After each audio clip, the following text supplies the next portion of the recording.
Hey, listen, in closing, today's a really special day. A lot of people don't pay attention to it, but today is D-Day. Today, on this day, all those guys went ashore in Normandy, and they were the first to step on that land to start the battle against the Germans to retake Europe.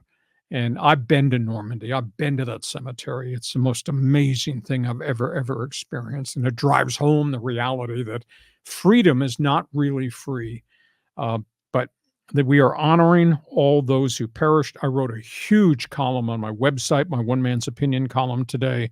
I took time out from sports. I wrote about Normandy and my experience. It forever changed how I viewed everything. So if you have an opportunity, read my column. You have an opportunity, watch the news tonight, Google D-Day ceremonies. You'll just be awed. And I also told a sidebar story of how I went to the cemetery in Normandy. And we all know the pictures of the beautiful white crosses. Mm-hmm. And every cross has the name of the soldier who died, his home state, and the day he died. And the reverence on those grounds is amazing. Nobody talks, nobody runs. They have taps they play at noon. They have taps they play at sunset. They have special prayers during a noon service. It's phenomenal. And I spent a day and a half there at Normandy, and then I went up a half mile up the road to a German cemetery.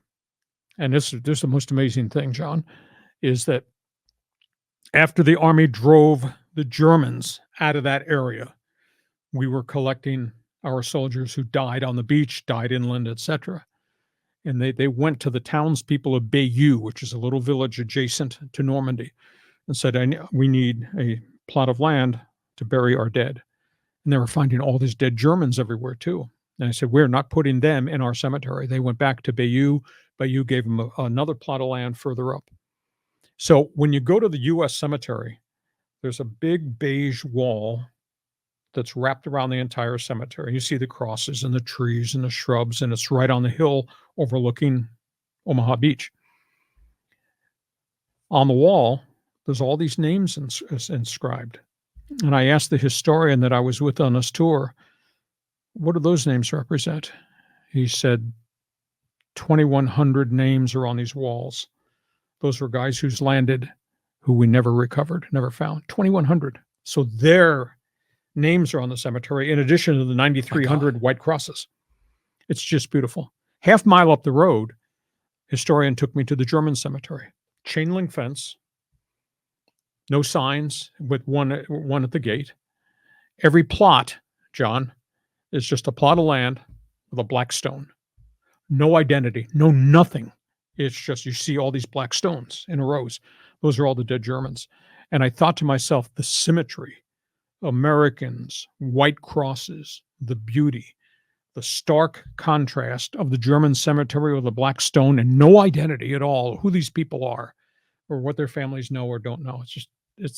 Absolutely. So that's my story. D-Day has always been special to me because my family is all military. Read my One Man's Opinion column. I hope it fills the day for you, and check out a ceremony on TV because it is, I think it's the greatest place on earth, and it means so much to democracy. Yeah. I mean, I love the fact that you're a military historian. You know, you went to the World War II Museum in New Orleans, right? Yes. And I remember you were telling me you really enjoyed that. But the question, since you were right there at Omaha Beach, how tall is that cliff that they had to scale up? Well, there's a whole bunch of things. The beaches had bluffs above them. Mm-hmm. Okay. And the military planning with Eisenhower and the invasion was our Air Force was going to bomb the bluffs because that's all where the gunnery emplacements were. Mm-hmm. But they had such bad weather, the Air Force missed their drops. They dropped them inland rather than on the coast. And they did not destroy the gun emplacements. And our guys were on these landing crafts, assuming there was all this firepower over our landing crafts from our ships, hopefully into the bluffs, blowing up everything on the beach because the beach was all landmined. And they thought they were getting off and they were going to be able to make a direct run right to the bluffs to get shelter. And instead, because nothing happened in terms of the Air Force knocking out what was above, I went and stood at low tide where the landing craft were dropping guys and looked. And it was a long run to get to the bluffs for these soldiers. And because the guns had not been knocked out, those guys came down the ramps and they got slaughtered. The fire was withering. The Germans had locations everywhere. So that was bluffs and all the firepower there. Down from Omaha Beach was a place called Pointe du Hoc, which was a huge mountain cliff. And that had all the big German 88 guns on it. Mm-hmm. Those were the guns that were firing on the landing craft. They were firing on our ships out at sea that were bringing the guys in. The Army Rangers, took them 45 minutes. They scaled to the top of those bluffs, took 90% casualties at the beginning of the fight, scaled to the top of the bluffs, got behind and knocked out the 88s. And that was what really allowed us, our soldiers, to actually get to the beach, take it.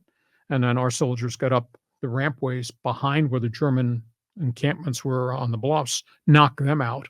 And then obviously all the other ships came. But the price paid was just unbelievable. It's 9,300 in the Normandy cemetery. And I think 3,000 died the first day. And of course, there were all the other beaches.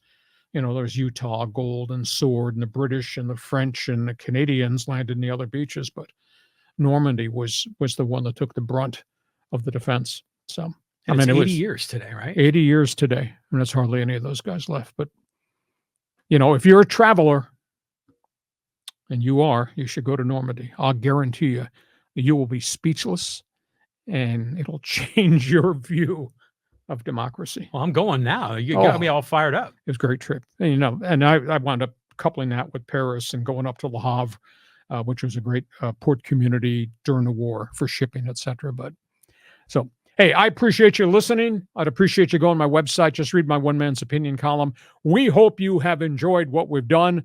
Our podcast brought to you by Dixieline Lumber and Home Centers and by North County Eye Centers.